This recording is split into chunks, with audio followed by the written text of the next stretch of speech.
I generally prefer to talk about the games that I enjoy. This leads many people to think that I love everything I play, but the truth is, there's a whole lot I play that I don't enjoy. I just don't talk about a lot of that because I'd rather share my love for something rather than all the reasons that I think something sucks. Far Cry 5 is now in the unique position of straddling both the love and hate camps for me because I loved the main game, but I really hated this Mars DLC. Now, to be clear from the start, I think this DLC sucks and I don't recommend buying it. I'm not alone either. Critics have panned this across the board, so if you wanted to know when you click this video, should I buy this DLC, then please consider that question answered at the very front end. The rest of this video is going to explain why I feel the way I do, and this basically means that I'm going to be complaining for the next few minutes. So if you're up for that, then great, but if you're not and you generally prefer my more positive coverage, then please consider yourself duly warned.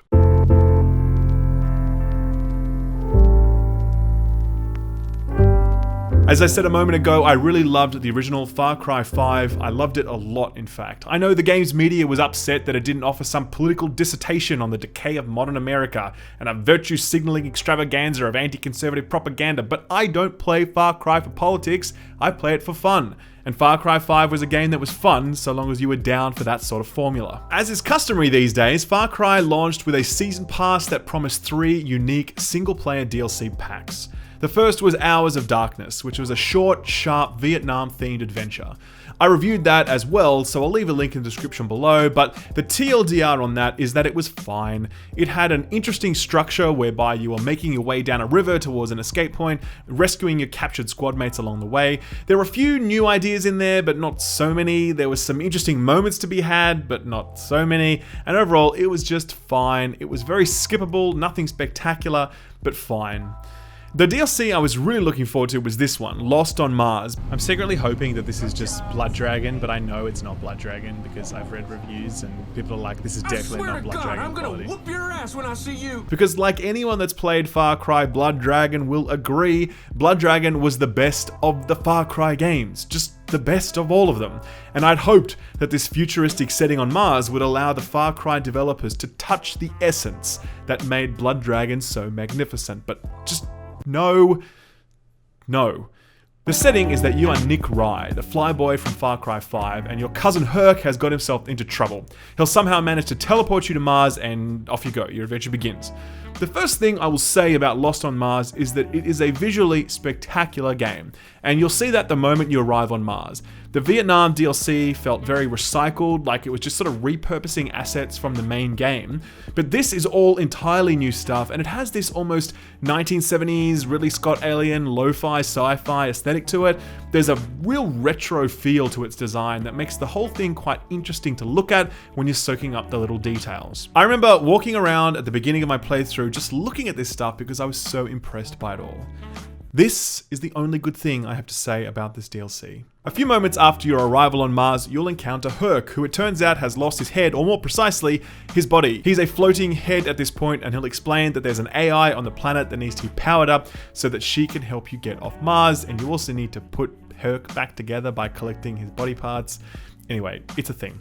It's here that the love it or hate it writing of this DLC sets in. Most of us would have played Borderlands, right? You'll never take me alive, you robotic son bitch! Well, imagine if instead of Scooter being a supporting character with a few cheeky lines, he was instead the main character and he just wouldn't shut the fuck up ever. Do you hear yourself? I'm stuck doing this because you're not smart. You're actually really dumb, Herc. I was dumb, Nick. I was dumb. Past tense. And for like a very short period of time, I'm talking 17 seconds max. And that's way less time than most people spend being dumb, which is a scientific fact. Which means that it is scientifically impossible for me to do anything dumb for like a long time, man. Like statistically, that's a fact. Right? Nick? I get what it's trying to do with the writing, I just think it's trying a bit too hard. You really can't go any more than a few feet in this game without some new line of Herc dialogue blaring, and it's kind of funny at first since Herc's a pretty good character in small doses, but you're very quickly going to overdose on him, and after that there's not much else going on. There aren't any other characters in this story other than the AI who you're helping out, and she hasn't got a whole lot to say. The Vietnam DLC was also pretty light on the storytelling front, but you sort of created your own narrative as you moved further down this river. You explored new locations that were different from others. You met squad mates who each had their own personality and could accompany you for some extra chit chat. You were in touch with command who were able to issue you orders and provide support. There was a sense that things were going on around you and that you were a part of them. This Mars DLC just feels like you're trapped in a big Dust Bowl prison with the world's most annoying cellmate, and the result is a seriously strong temptation to mute the dialogue and just push through the experience. And you might do that if the gameplay wasn't so damn bad, because as bad as the narrative is, it is nothing compared to how bad the actual gameplay is. Remember how Ubisoft games used to be entirely about just climbing towers to unlock markers on the map so that you can clear those markers and move on to new markers? Yeah, we do. We remember past tense because Ubisoft wised up and realized that it sucked, and their games these days are pretty much devoid of that compulsory tower climbing, going so far as to make a joke of it at the start of Far Cry 5. I know what you're thinking, and no. I ain't gonna have you climbing towers all over the county for me, so don't worry. Well, guess what, ladies and gentlemen? Tower climbing is back with a vengeance. So much so that pretty much the entirety of this DLC is climbing towers, I shit you not. The basic loop is find a queen enemy, take some energy core that it has, go to a tower, clear the tower of enemies, deposit the core in the tower, and move on to the next tower. That is it. And you want to know how many towers there are? Look at all the towers. Fear the towers. Just towers. I shuddered just looking at this footage at this point. Now, there is some mission variety to be had. For example, you can go down into these weird gas cave things that give you hallucinations, and you get to do missions pulled from the original game, but they're only good because they punctuate the banality and repetitiveness of the core game, not because they themselves are good missions. There's also the Clutch Nixon stunt missions, which are a nice distraction, but are very few and very fleeting.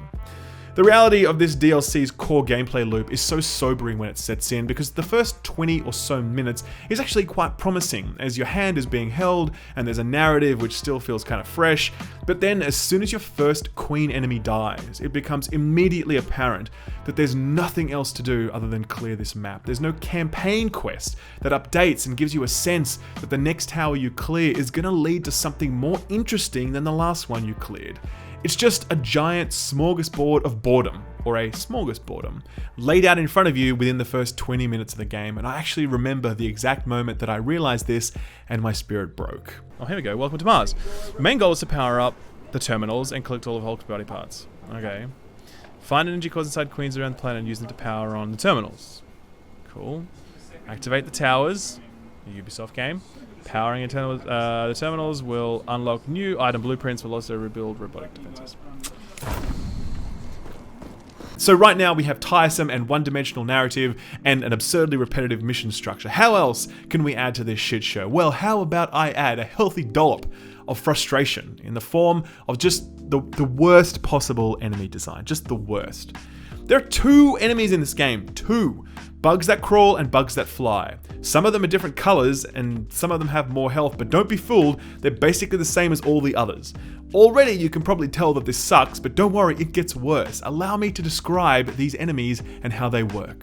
Firstly, they're fucking everywhere and in ridiculous numbers. Since the game has no enemy variety to work with, it simply relies on throwing more and more enemies at you to make the game harder. This becomes truly laughable at times, but whatever, we have bigger things to worry about. Secondly, these enemies spawn endlessly whenever you touch sand.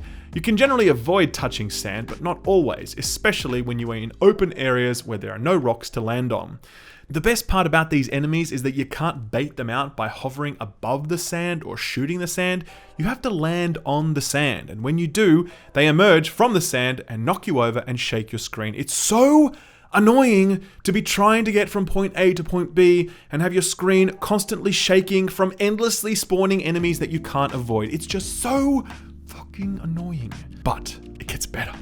Now, if you try and outrun these things or snipe them from a distance, you'll learn that they have a projectile attack that can hit you from across the map. Sometimes you'll spend a good 10 to 15 seconds looking around for what shot you because they're so far away that they basically camouflage into the distance. Where is this thing? It's not you. Oh, it's you. Wow, the distance. These guys are like snipers. But wait!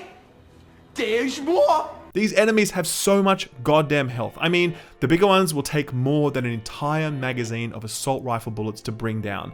They're tuned in a way that you're meant to aim for their back because they have a weak spot on their back. And the way you do this is by getting high ground or by hovering above them with your jetpack. But towards the end of the game, when you're in the southern part of the map, you can't use your jetpack and there is no higher ground. So you have to dump hundreds of rounds of bullets into their faces while they spawn endlessly underneath you, knocking you over, shaking your screen, while other enemies snipe you from an impossible distance. I cannot explain to you how thrilled I was to complete this DLC because the enemy design was some of the worst I have ever seen, and it took what was a very average, repetitive game and made it totally insufferable. I wanted to finish it on stream, but I was becoming so unpleasant of playing it that I didn't want to put my stream through that, so I just finished it solo. There's a lot more I can say about how bad this DLC is, but I think I've made my point by now, but just in case I haven't, allow me to drive the point home. This DLC blows. It's like a bottled form of everything that made Ubisoft games bad for a long time, topped off with a serving of garbage tier enemy design that will invariably drive you crazy. And I think this is disappointing from Ubi because they did such great work with Far Cry 5. It was a great title with an easy 30 to 50 hours of engaging gameplay. It had full end-to-end co-op play, and it had the incredible arcade level editor, which is something that you just don't see anymore in 2018. It is a great product, and a crappy DLC like this just undermines that product and Ubisoft's reputation.